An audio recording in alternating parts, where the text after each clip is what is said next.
Enkwentro po ng mga pulis sa Plaridel, Bulacan ang isang grupo ng mga umano'y hold-upper. Patay ang isa sa mga sospek habang sugatan ang isang pulis. Nakatutok si Emil Sumangil.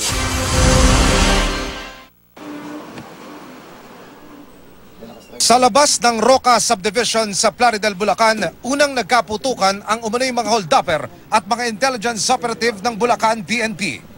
Isa sa mga suspect ang mabilis na tumakas sakay ng motorsiklo papasok sa subdivision at pagdating sa residential area sa dulo, muli raw nagkaputukan. Nai-record ng isa sa mga residente ang pag-alingaw-ngaw ng putok ng baril habang siya'y nakakubli sa pader ng kanyang bahay. Sa masukal na talahiban, napatay ang isa sa mga hindi pa rin nakikilalang suspect.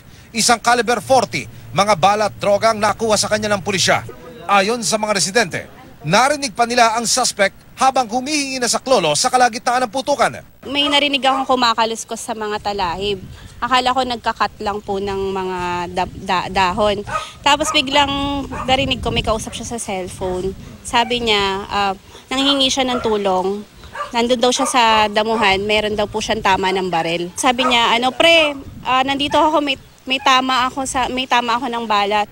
Sugatan sa engkwentro ang isang pulis. Ayon sa pulisya, sinusubaybayan nila ang grupo ng mga suspect nang tila makatunog daw ang mga ito. Pagdating nila sa area, binaril kagad yung ating pulis, si SPO3 Dini Salamat. At tinamaan siya, 4 po ang tama niya.